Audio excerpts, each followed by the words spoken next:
It's not about falling down. It's about how fast you can get up after you have fallen down. That's where the magic is. Discover what it takes to be a world-class entrepreneur. No success story ever happened without any struggle at the beginning. And how you can have it all from the greatest minds in business. Why do you think people give up when business gets tough? Welcome to the Woman Entrepreneur Podcast. Here is your host, international award-winning entrepreneur and founder of Woman Entrepreneur, Erna Vassan.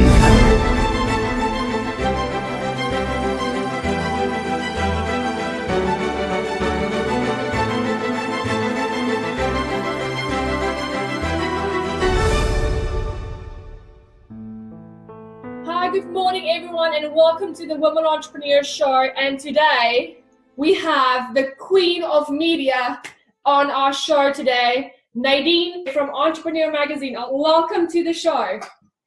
Thank you so much. Very kind words, Erna.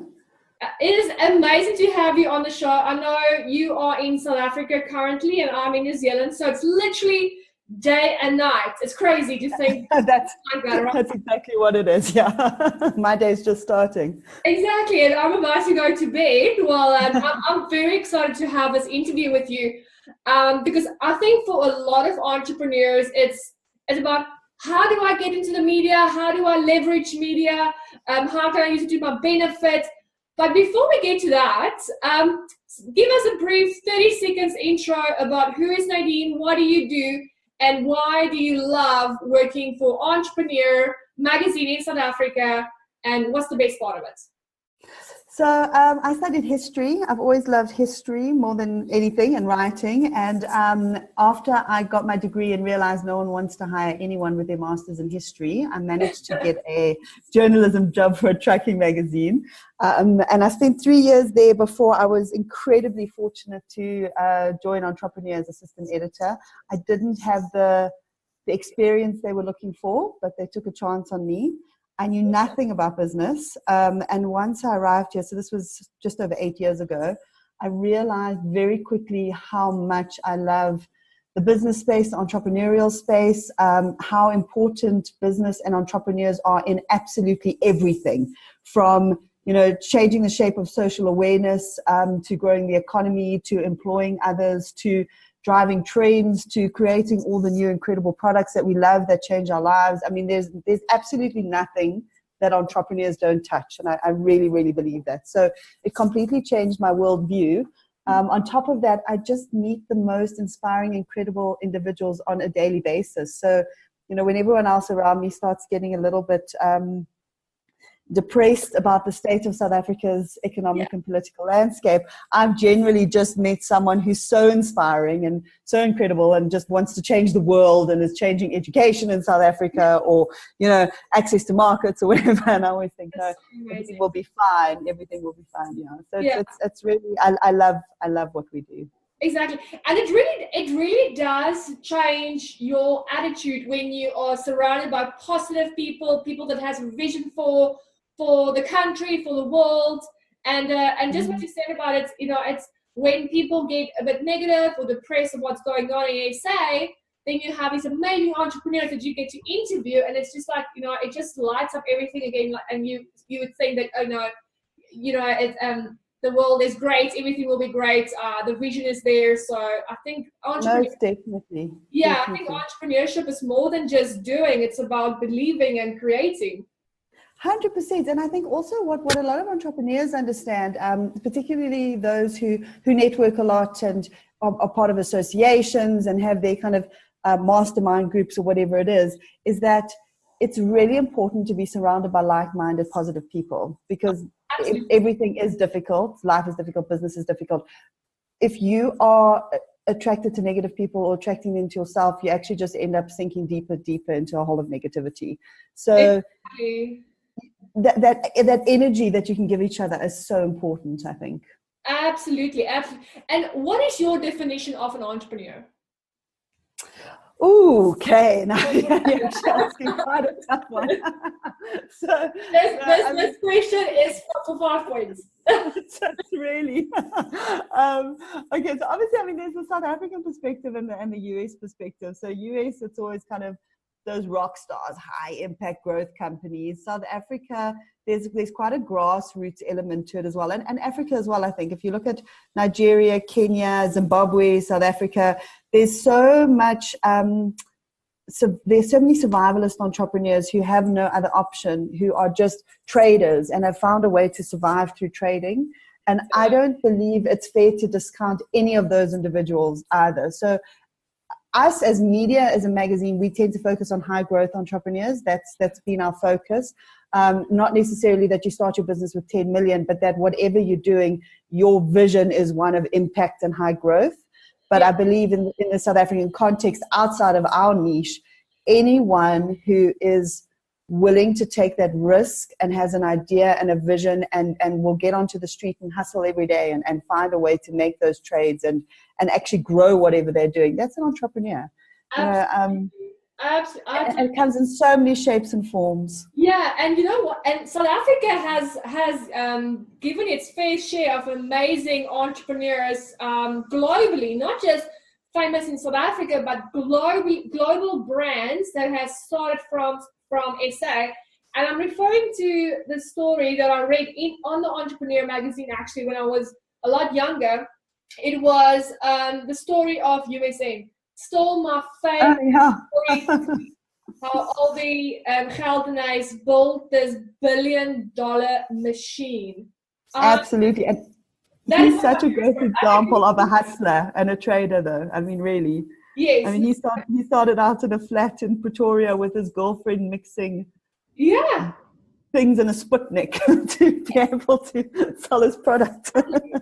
Exactly. And I mean, and if you look at the USN brand, because I used to work for them when I was still studying. I was doing a lot of promotions for them. I know the guys. And if you look at when I read the article, it was, they were making like 10 grand profit a month, and all of that money gets pushed back into the company. Now I think a lot of people, and I see this with younger entrepreneurs, is that they will see this amazing brand USN. They'll think, oh, I want to have a billion-dollar company by next year. But what they don't know is that this company has been running for 20 years. Absolutely. And it takes at least 10 years before you even gain any decent traction. I recently was at Pratley. So this is another one, Pratley Steel. I mean, we all know the Pratley brand in South Africa. Yes. I think a lot of people don't realize it's a South African family-owned business. That's amazing. Currently now, second and third generation running it. They've never taken a bank loan or had any debt. So they have self-funded this entire business, which has taken a really long time. So one of the things I was discussing with them is, why go that route? You could have at any point gotten financing and been able to kind of leapfrog your own growth. And they agree with that, but they have really wanted to do the slow and steady instead and lay these very strong foundations where they have no debt. So there's many different ways of doing it, but I think the key thing is most of it takes patience.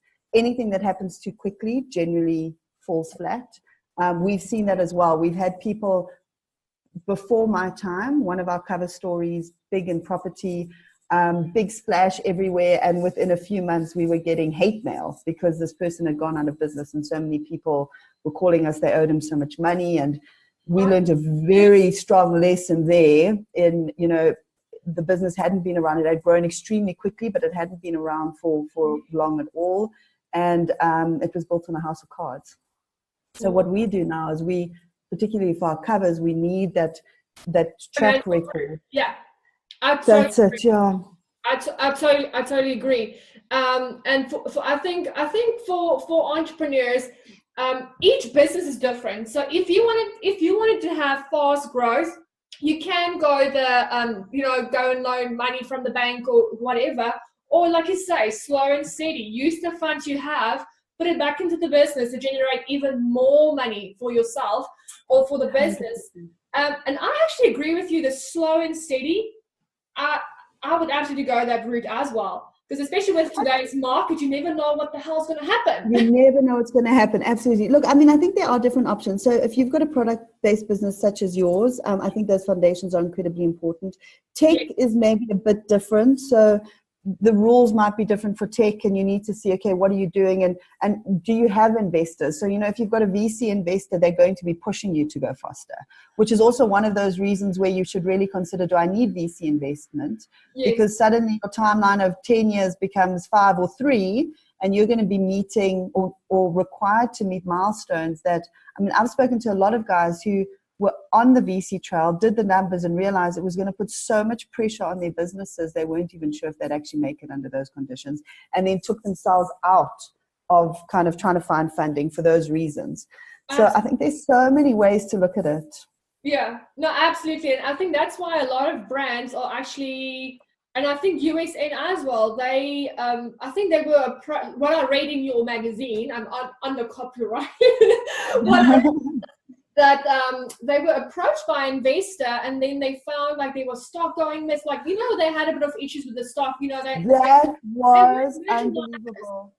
Yeah, right? and I'll be Galdner's credit when I very rarely have had such a candid interview with someone who just laid all his dirty laundry on the table. But the biggest error they had, and I think the biggest scare factor for Albie, because after that he took back control of his business quite substantially, was because of the due diligence, they realized how badly he was basically being screwed by one of his partners. Yeah. That was crazy. I read the whole article. I read it a lot. That is one of my favorite articles, like, to read ever. If when I get like, product is so hard, I like, go read the story, have faith. You know what I love about what you're telling me at the moment is, like I said, Albie was incredibly candid. So I think so many people want to put their best foot forward all the time, and they want to say, like, everything in my business has been roses. Everything has been perfect. Yeah, I've learned a few lessons, and I know I should do this and that, but it's all been perfect.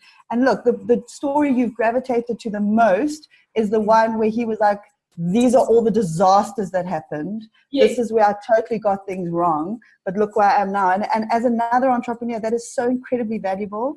So we're always trying to tell guys that. And if I'm talking now, because I know what we want to talk about is also the media and how to get into the media. If you are willing to almost strip your pride away and really tell the truth behind your business and the truth behind your story, number one, you're going to get a lot more exposure, because that's really, and people want that reality. Number two, you're just going to get a lot better response to your story.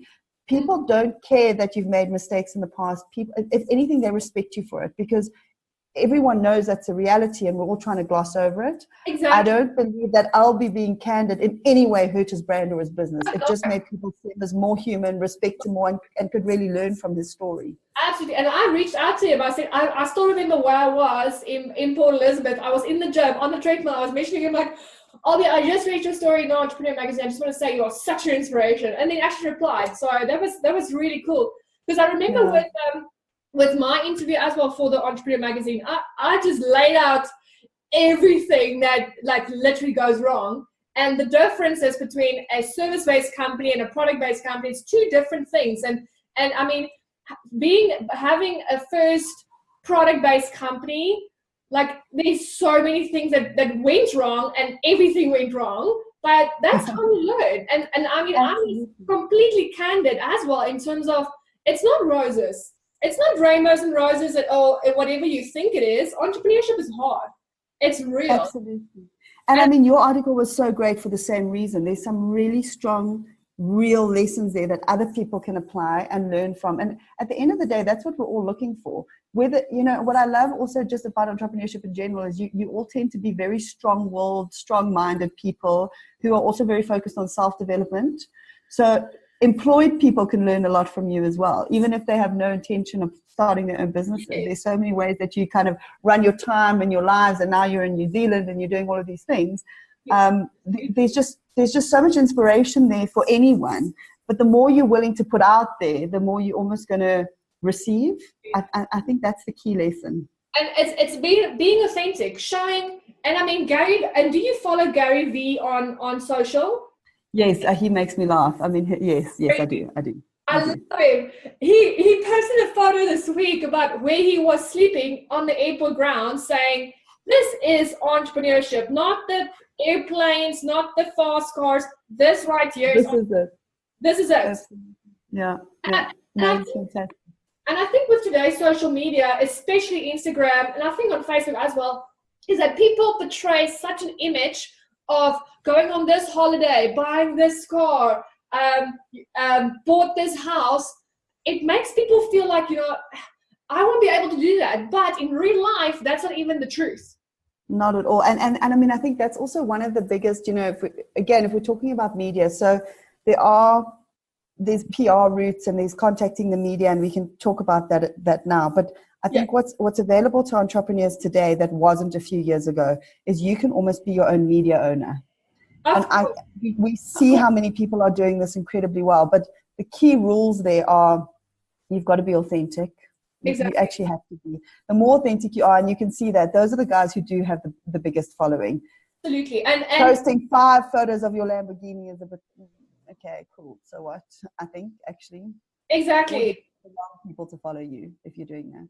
Yeah, and I think honesty straight through from your Facebook profile, from where you're on stage, where you work with people. You need to be that same person throughout, not just put up this famous image on social and then just being, not what you say you are, 100%. But there are also limitations to that. So I think what's important for everyone to remember when you're doing that is you need to almost, and it sounds crazy because we should all know what our value system is, but we don't all know what our value system is. We potentially project things that we think should be our values that aren't necessarily our values. I think you need to start with almost a sheet of paper that says, what is absolutely essential to me? What are my non-negotiables? What are the things I really care about? What are the things I don't care about so much?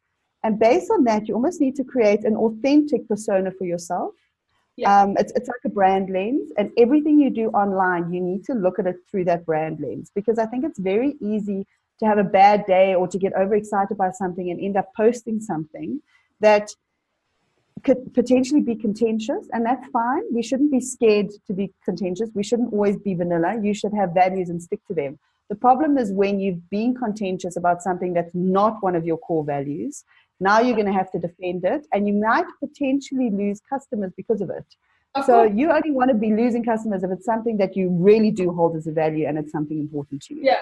So I think creating that brand lens is an important first step, because you want to be as authentic as possible, but still make sure that everything is kind of predictable and very much part of your brand. Yeah, I totally agree. And when it comes to getting it, let's say for instance, I pitch, I send you my bio. Hey Nadine, I want to be in your magazine.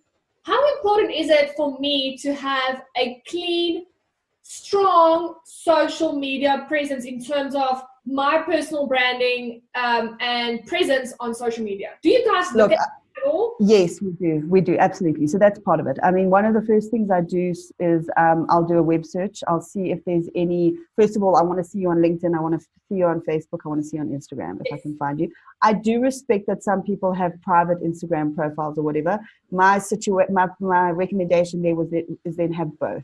Have a private Facebook and a public Facebook. Have a private Instagram and a public Instagram. I understand not everyone, and I'm like that. I have 2 different Instagram accounts. I post a lot of my small children. I don't think everyone needs to see everything my children are doing. So I have 2. So I think, but you do need to have something. Particularly today, businesses are so tied up with the entrepreneur's brand. You can't have no web presence. You've then got to have your LinkedIn profile. And then obviously I'm doing a search. I'm seeing, have any articles been written about you that potentially say we've been involved in fraud or something like that? If one of the big flags for us is if there are any pending lawsuits, we won't touch. And that happens more regularly than you'd believe. Crazy. So we are always doing those searches, absolutely. But you need a web presence, because if you're not, I mean, for me, half the time, if I don't find a web presence, I think, well, who are you actually? What am I getting here? And also don't do that kind of marketing until you have a strong web presence. So, I mean, I've got a great example. Currently, there's a gentleman in Pretoria. He's built up a wonderful word of mouth business. He now wants to hit the marketing trail hard and really find new business. The problem is he doesn't have a website.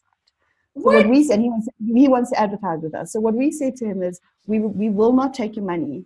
We will not accept advertising from you until you have a strong website, because everything you've done up until this point has been word of mouth, which is perfect because I'm hearing about you from someone I trust. Yeah. Let's meet.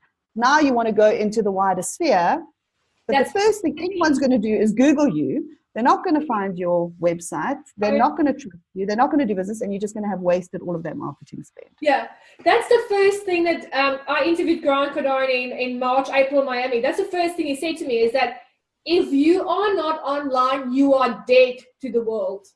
Yeah, that's it. You don't exist. Yeah. You don't exist. And you need to be everywhere. You need to have your, like you said, you need to be on Facebook, you need to be on LinkedIn, you need to be on Twitter, you need to be on Instagram. He hits it hard. He's everywhere. So I think he's doing a really good job of that. What I want to know is, what do you look for in an entrepreneur when they want to be featured in your magazine? So we have so many different checklists because we try and cover a whole gamut of everything. We have an incredibly long waiting list. So part of it is just, unfortunately, the waiting side of it. And there's very little I can do about that unless I suddenly get a 300-page magazine a month. But I find there are a few things from my side. I want an authentic story and I want real lessons. So that's important to me. If you have a real story to share and real lessons, that is my number one. And funnily enough, a lot of people don't have that, or they're not willing to share it. They want to talk about their product and service. They don't want to talk about their entrepreneurial journey. I have no interest in talking about your product and service. I think it needs to be mentioned. It's part of the story. You can't ignore it, but this isn't about that. This is about sharing your business lessons. And the more you share your business lessons, the more people actually want to do business with you, funnily enough, because they can see who you are and they read between the lines of what you do and they think, well, that's actually something I want to be doing. We know we facilitated a lot of partnerships and deals through the magazines over the years. Of course. And without talking product and service. So that's the first thing. The second thing is I try and give, so I do think we have a bit of a social responsibility to give as many people exposure as possible, no matter where they're coming from. So we don't only focus on, like, let's say, the famous and the huge. We need that as well. That's really important for cover lines and at the end of course. But we really do want to give, the guy who found a crazy little niche for a butler camping service for Black consumers who want to camp but don't have any of the gear and don't actually know what they're doing, and that's the business he created. Because he saw there's a market there, So yeah, we actually I take it very much on a case-by-case basis. I try to do as much research as I can before we see someone, and persistence is always good. Editors and publications tend to be really overloaded, so persistence is good. I mean, don't be shy to be persistent. Exactly. I think I think that is one of the things that gets me into, like, the interviews that I get with people, because I am super persistent and I always people. It's a good quality. It's a fantastic quality. I mean, how many times did I follow up with you? Like, hey, Nadine. Absolutely. 100%. No, I don't think it sped things up too much because I just am stuck with my terrible waiting list. But it always kept you top of mind. And I think that's really important. I think it's easy to slip through the cracks. Yeah. Exactly. And that's one of the things that Gordon also says. 80% of the business is done in the follow-up. Done. It's 100%. I was actually reading one of his articles talking about that the other day. Yeah. Exactly. He's amazing. I absolutely love that guy. He's truly amazing. And I think the best, what I absolutely love about him in terms of, he is so famous in the entrepreneurial space, yet he is down to earth. He speaks to you as a human being. He doesn't think he's better than you. And he really, really gives amazing content and value to people on a daily basis, absolutely free, on all of his social media platforms. And I think that is what entrepreneurship is about. Definitely. I find the more giving you are as an entrepreneur in general, I think the more successful you'll be. Yes. I don't think you should do it just to be successful. That's not necessarily authentic. But from what I've seen, and even in the local space, the guys who are really successful, they are givers. I know that. I know who they're mentoring. I know who they're helping. I know that I can do intros to someone else very easily and they'll always respond. And those are the guys who are really phenomenal at what they're doing. Absolutely. And when an entrepreneur sends in a bio to you, you know, it's like, this is who I am, etc., etc., what are the 5 things you would say that any entrepreneur bio should have in for you to look at? So obviously you need to say who you are and what your business is. Yeah. And then, so let me also tell you where people go wrong. Let's start with that. Yes. A whole page on your product or service. Yes. Thinking these are very, very busy people. They want a reason to talk to you. So you need to also be clear who you're contacting. So for me, obviously it's the business how-to. If we think locally for Brainstorm, it would be something very tech and cutting edge. Every publication has their own style and their own niche and their own thing that they're focusing on. So before you do a kind of spray and pray, know who you're contacting. You know, we're also all on LinkedIn. Our email addresses are available. There's nothing more that I hate than an email that says hi there or hi Todd. Yes. 2 things that drive me nuts. Hi Nadine, and I'm already going to read it. Hi there, and I don't always read it. And that's being completely honest. Yes. So I get so many emails every day. The ones that I prioritize at the very least have my name on it. So that's number 1. The next thing is they have Entrepreneur Magazine in it. You won't believe how many emails I get that say, hi Nadine, I think this is a great story for Destiny Man. Oh, and I'm already irritated. And I know you've got this. You haven't even taken the time to kind of proofread your email to me. So that's another big, big red flag. And I promise you it happens a lot, which is why I'm mentioning. Third thing is just do your research into the publication, because like I said, if you read a few of our articles, if you know our magazines, if you know our websites, you'll already get a feel for how we approach content. And then you can choose, because your story, I mean, I don't know, if I spent a week with you talking every single day about your business, I still wouldn't get your whole story. Okay. Exactly. We're now going to decide what we're going to do in 90 minutes. So the best thing you can do is give me that paragraph that relates to me. So if it's something that's, you know, you're doing something incredible in the cryptocurrency space or in blockchain, there are very specific publications doing that. I'm not one of them. You'll go onto our website and you'll find almost nothing on that. Exactly. So don't pitch that angle of your business, pitch another angle of your business. So I think that's a very basic research thing that a lot of guys don't do. And then, like I said, this very strong product service focus, very few websites and magazines actually do that anymore. They're looking for the human story. It might not be how-to like us. There are a lot that focus very much on thought leadership and opinion. Then give a thought leadership or opinion version of that, you know, look at that. So absolutely. And that's true whether you're approaching radio, TV, print, anything. I love it. You want to tailor your story. Exactly. And who is your favorite entrepreneur to follow on social media currently, locally or internationally?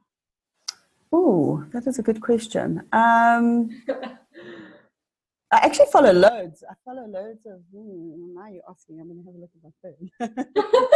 So, you know, I find there are a lot of very inspirational people. Okay, so I love John Sinai. I just find John Sinai is great in general. And I've always enjoyed Vinnie Lingham, although I find that he tends to be, he doesn't punt a lot of business advice. So you actually just kind of get an insight into this massive tech entrepreneur living in the States and what he does on a daily basis. I do follow Gary Vee. There's a female, Matsi Modisa. She actually runs Simodisa in South Africa, which supports entrepreneurs. And I love her just because I find she's very inspirational. So she's got a lot of kind of just South African love, I suppose, is a good way of putting it. She's an interesting case because she's got no filter between her private life and her business life. So you'll see that she's been at some party as much as what she's doing in business, but she doesn't have kids. Yes. So there, I think, as soon as you have kids, that possibly changes. Vusi Tembakwayo, I've always loved. I quite enjoy Mike Sharman. He's a great example. So if I think Mike Sharman, he runs a digital agency called Retroviral, and he's a really good example of someone who kind of has to drink his own Kool-Aid, because this is what he does. So when you follow him, you can also see probably the kind of advice he's giving his clients as well. Yes. So for guys that want to get started and don't quite know where to begin, Two of the people I always recommend are Vusi Timberkwire and Mike Sharman for those reasons. Vusi's a bit different, but he's got very strong opinions that he's not afraid to share, and you very clearly see what his value system is. So he's a good example of that. Awesome. That you don't have to be vanilla. Yeah, so he's one of my favorites. I, of course, then also follow Richard Branson, but that tends to just be like inspirational quotes that are always good to have. I follow Gareth Cliff, who I consider totally an entrepreneur. Oh yeah, I love him. I absolutely. Yeah, so he's while we're talking about this, I've got a nice Gary Vee thing that's just opened up with lots of F-bombs, as Gary Vee does. I absolutely love Gary Vee because he is just authentic. He's himself, and he drops an F-bomb, and he doesn't even care about it. It's like, love me or hate me, I don't care. That's it, definitely. And also another great one is Magnus Broderick. He gives very great kind of small startup tips all the time. He was one of the Shark Tank investors, but Magnus's sweet spot is small business. So what's nice about him is he's not focused on kind of the high impact, high growth things, but more the what do you need to do as a small guy to get this business of yours really growing and and have a nice almost lifestyle business. Yes. I'm going to go to my second last question. I know we crushed for time. What has been one of your favorite features to do and why? Oh my goodness, you're talking 8 years here, hey? Oh, okay. So I loved Albie. We spoke about Albie earlier. I really loved him. I'm excited by almost every single name profile I do. I really am. I find these guys are all so incredible, and they've all done something so incredible. It's very hard not to be completely excited by them. But if I was to kind of highlight a few, so Joe Public, which is a big advertising agency in South Africa. Oh yeah. Pepe Marais and Gareth Lake.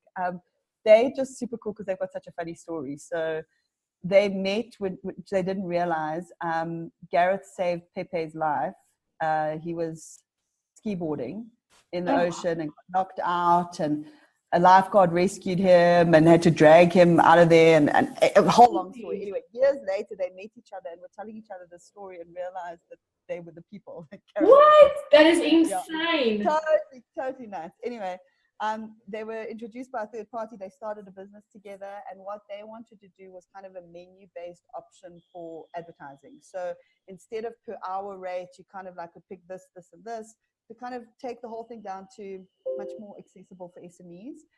They built a pretty decent business, sold it to a big international group, as a lot of these agencies do, hated their lives in big corporate, eventually managed to buy it back. And the way they did it was quite dodgy. They just didn't make a profit for 2 years. So they kept the business. So eventually they were able to buy it back. But anyway, they're quite upfront about it. And we call it creative accounting. Yeah, there we go. I don't know why their shareholders actually allowed it, but anyway, and they've got the cutest thing up in their offices. It's with the day they got their business back, they called it the Joe Public Day of Independence, and we will never sell our souls again. Got that up in the wall. And then they promptly almost went out of business because of a big media buying mistake that cost them 800,000 rand. But they clawed their way back, and they've got this. They're South Africa's largest independent agency now. So I mean, they've got such a great story. Again, totally transparent. All these crazy things that have happened. Very honest about everything. So I mean, they're incredible. I've always loved Vusi Timberkwire. I just find him also an incredible human being. There was a gentleman I met last year. He actually runs a big property group in South Africa called the Billion Group, Sisin Gubalana. He came from grandparents who raised him and produced bricks in Mthatha, and he's built this empire, and also painstakingly. I mean, the lessons he's had to learn and what he's lost is just incredible. I just think South Africa is filled with amazing human beings, you know. I would be able to, like, when I interview people for the show as well, I can sit and listen to people's stories the entire day. That's it, exactly. Yeah.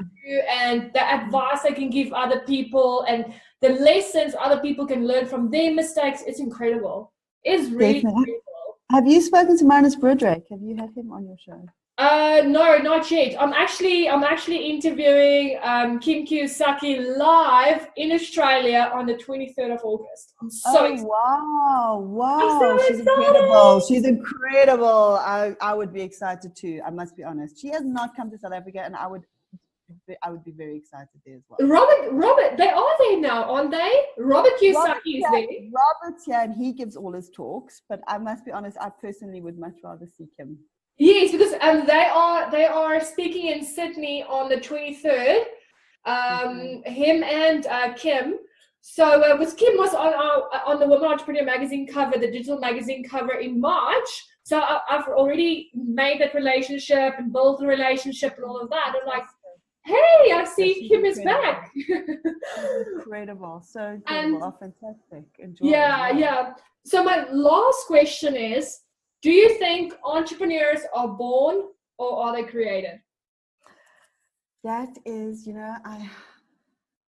I think both. I think you get some people who are born entrepreneurs. And I mean, I know this because I interviewed guys that were selling things when they were 7 years old and finding ways to make more money than the tuck shop was making and. So I think there's definitely a DNA side of it. But I do believe that anyone can be an entrepreneur. And I think the biggest boundaries are risk aversion and fear. And I can say that because I know how risk averse I am, as an example. So I think but fear is something that you can overcome, and it's a muscle that the more you put yourself in situations where you're out of your comfort zone, the better you get at it, number one. Number two, I think with the right support structure and partnerships, you can achieve anything. So I think what holds a lot of people back is they think, well, I'm not an entrepreneur, whereas anyone can learn to be. There is so much out there that can help you. And I think the big thing is you just have to step out of your comfort zone. And that's what so few of us want to do. Exactly. And that's what a lot of people are speaking about, is that you need to step out of your comfort zone to grow. The comfort zone is an amazing place, but nothing grows in a comfort zone. All the great entrepreneurs speak about it. Every single one of them. And what's also interesting is how many entrepreneurs, and this is very true in South Africa, ended up starting a business because they were retrenched or they almost got forced into it. Exactly. It worked out. Now that I don't believe is a born entrepreneur. A born entrepreneur has never wanted a boss and has always wanted to do their own thing. Yes. A lot of people find their way there in their 30s and 40s because they were forced into it. Anyone? Absolutely. I remember still, I lived in Kuruman, like Northern Cape Kuruman. I have been to Kuruman on my way to Namibia many times. If you look left, you miss Kuruman on your right. Wow. Okay. Well, there you go. Case in point. And I think you probably fall into the box of born entrepreneur, knowing something of your story. But I do believe that anyone can do it. No, 100%. No, I totally agree with you. As especially in 2018, any person can start a business the following day, or by the click of their hands, or whatever. I mean, the world has developed so much. I mean, if you want to have an online e-commerce store, there's Facebook, it's free. Use it, sell products. There's Instagram, 100%. Use it, sell it. You've got Shopify. And so many payment portals now, so many ways to make this simple. Exactly. And the world Instagram marketing, Facebook marketing, the world is connected. It's no longer a hassle to do business in America or Australia or in Singapore or in South Africa. I mean, we're having an open conversation, and we are day and night away from each other. Opposite sides of the world, yeah. Opposite. I mean, you said that we've got a woman we've just featured in the magazine. Her name's Trish Burr. She is an embroiderer. Now, just imagine that. Someone who loves embroidery, is very good at embroidery in this day and age, right? Embroidery. Wow. She then wrote a few books, and she loves it so much, and she's so good at it. And then she started creating these kits. She's got this amazing business. 95% of it caters to the US and Europe. She lives in Stellenbosch. FedEx takes care of sending all her stuff overseas. in embroidery. So it's just basically, she loves it, she's good at it, and there are apparently a whole bunch of people around the world who also love it. That's and crazy. She is living the life. Yeah, she's earning US dollars and staying in South Africa using rands. No, that is basing a business on her hobby. That's what she's done. It's amazing. It's a business on its own. It's like how to live in South Africa and earn dollars. There's a business. Make money while you sleep. Eh? Yeah. Exactly. It's incredible. It is incredible. You need to do it. That's it. You need to take action. You need to get out of your comfort zone. You just need to actually go out, look for them, and everything is out there. Like people shouldn't say, but I don't know how to. Go to YouTube, go to Instagram, go and follow all these amazing people. Read the Entrepreneur Magazine. There's no excuse anymore. It's all out there. Yeah. There's no excuse. But Nadine, thank you so very much. Now you have a plan to. This was really I've got print deadline, a magazine to get to the printers. Oh, there we go. Yes, absolutely. And one of my friends sent me the August edition. Thank you so much for putting me in the women's edition. I really appreciate that. That's so. Of course, 100%, definitely. I said it. Yeah, and we changed the photo. Yeah. Oh, thank you so much. I was so shocked when you said it to me. Like, what did they say? What did they say? Because I don't even know what it says. But thank you. We reused some of the very cool info you gave us. So yeah. I'm so happy. But Nadine, have a wonderful day. It's not almost Thank you. You too. Time. Sleep well. Well. This is online. I beg your pardon? I'll let you know as soon as this podcast is ready, and we'll go on iTunes, Google Play, our YouTube channel, and on our website. Brilliant. Thank you. Thank you so much. Have a great week. You too. Bye. Thanks, Anna. Bye. You've been listening to the Woman Entrepreneur Podcast, the #1 success platform for female entrepreneurs. Visit our website, womanentrepreneur.co, for your daily motivation and business growth expert advice. Until next time, play big, think big, and impress yourself.